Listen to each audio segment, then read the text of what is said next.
task of governing themselves. Before there was a Declaration of Independence, a Constitution, or a Bill of Rights, there were people in this room. The people who served here ultimately dreamed of what a new nation, unlike anything the world had ever seen, could be. The United States was founded on the idea that ordinary people could reject the unacceptable excesses of poor leadership, band together to demand better of their government, and create a nation that would be an example for the world. And this year, as we celebrate 250 years since America declared our independence from tyranny, I can think of no better place to speak to you as we reflect on the current state of our union.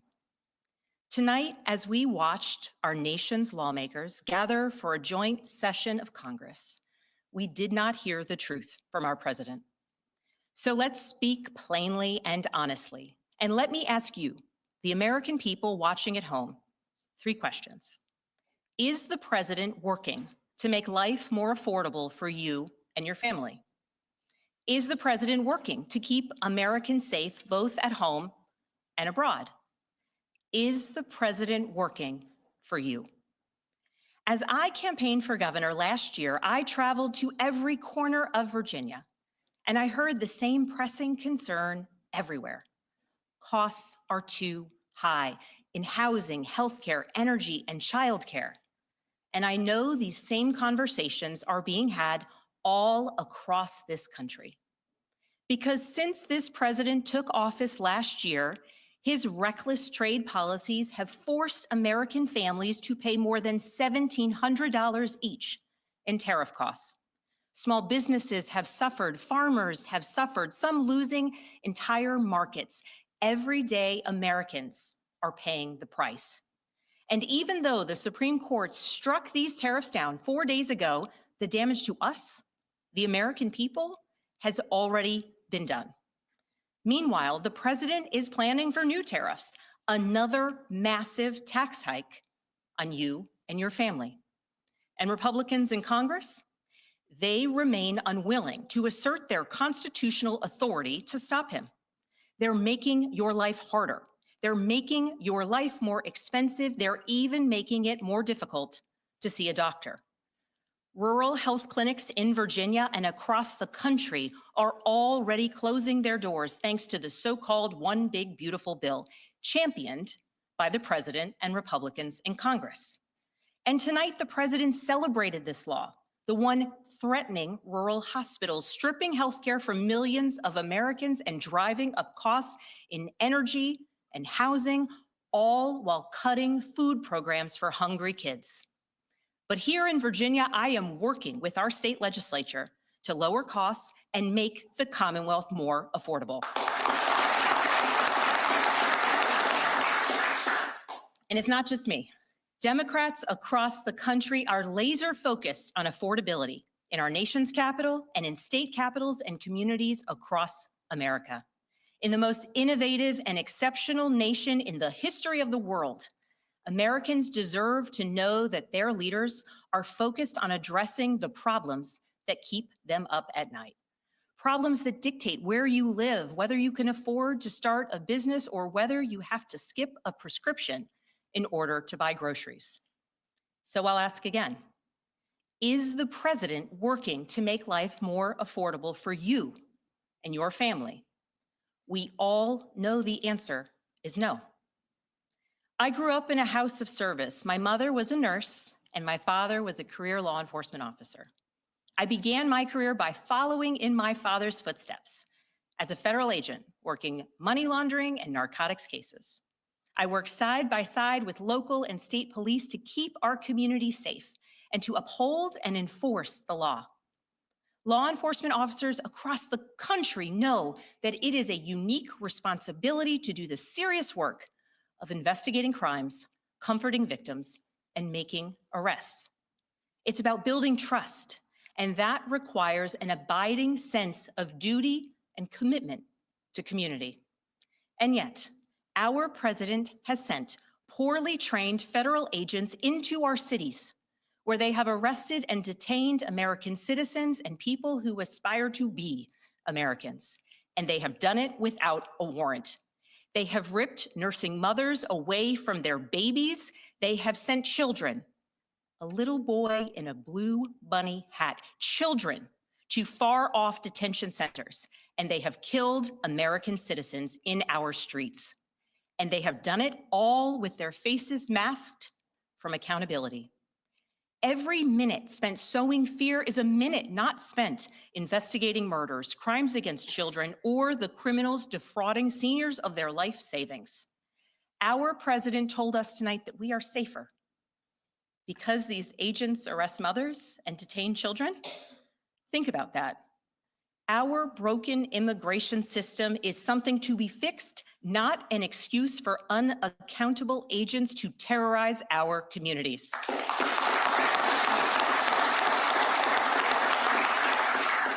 After working in law enforcement, I continued my career of service as a CIA officer, working undercover to protect the United States and our allies from global threats, terrorism, nuclear weapons, and the aggression of adversarial nations around the globe.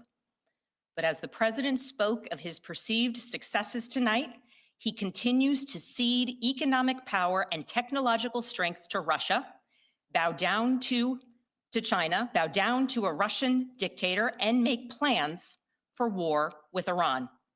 Here's the truth. Over the last year, through DOGE, mass firings, and the appointment of deeply unserious people to our nation's most serious positions, our president has endangered the long and storied history of the United States of America being a force for good. So I'll ask again, is the president working to keep Americans safe, both at home and abroad? We all know the answer is no. In his speech tonight, the president did what he always does. He lied, he scapegoated, and he distracted. And he offered no real solutions to our nation's pressing challenges, so many of which he is actively making worse.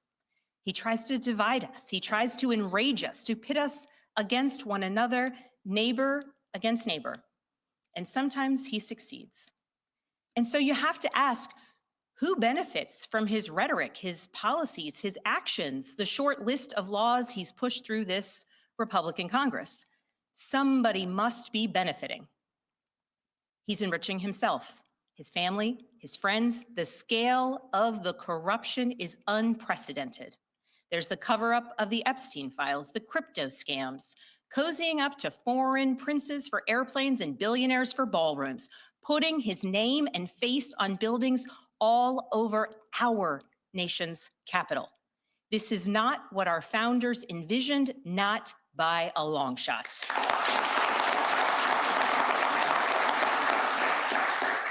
So I'll ask again, is the president working for you? We all know the answer is no. But here's the special thing about America. On our 250th anniversary, we know better than any nation what is possible when ordinary citizens, like those who once dreamed right here in this room, reject the unacceptable and demand more of their government. We see it in the determination of students organizing school walkouts all across the country, whose voices are becoming so powerful that the governor of Texas seeks to silence them. We see it in the bravery of Americans in Minnesota standing up for their communities, from peacefully protesting in sub-zero temperatures to carpooling children to school so that their immigrant parents are not ripped away from them in the parking lot. As a mother of 3 school-aged daughters, I am inspired by their bravery, but I am sickened that it is necessary. And Americans across the country are taking action. They are going to the ballot box to reject this chaos. With their votes, they are writing a new story, a more hopeful story. In November, I won my election by 15 points.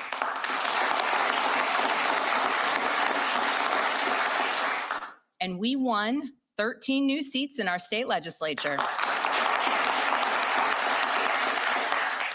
because voters decided they wanted something different. Our campaign earned votes from Democrats, Republicans, independents, and everyone in between, because they knew as citizens they could demand more, that they could vote for what they believe matters, and that they didn't need to be constrained by a party or political affiliation. This is happening across the country. New Jersey elected Mikey Sherrill as governor in a double-digit victory. Democrats flipped state legislative seats in places like Georgia, Iowa, Mississippi, and Texas. The list goes on and on.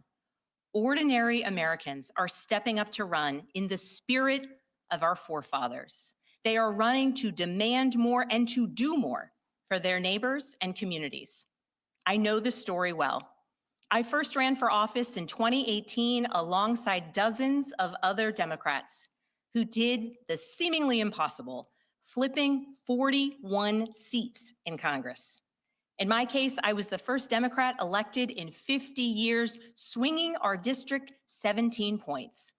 Those who are stepping up now to run will win in November because Americans, you at home, know you can demand more and that we are working to lower costs. We are working to keep our communities and our country safe, and we are working for you.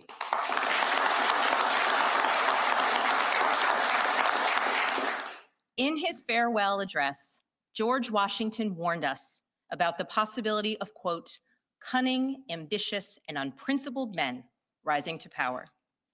But he also encouraged us, all Americans, to unite in a common cause, to move this nation forward. That is our charge once more, and that is what we are seeing across the country. It is deeply American and patriotic to do so, and it is how we ensure that the state of our union remains strong, not just this year, but for the next 250 years as well, because we, the people, have the power to make change, the power to stand up for what is right, the power to demand more of our nation.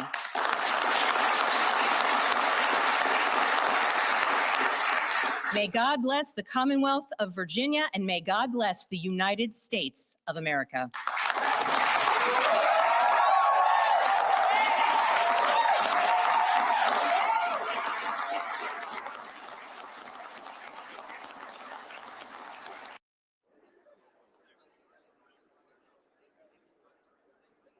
We sit here every night, watching voices fill the streets, people fighting for their rights, every heartbeat, every belief. Yeah, that's what makes you epic. Every story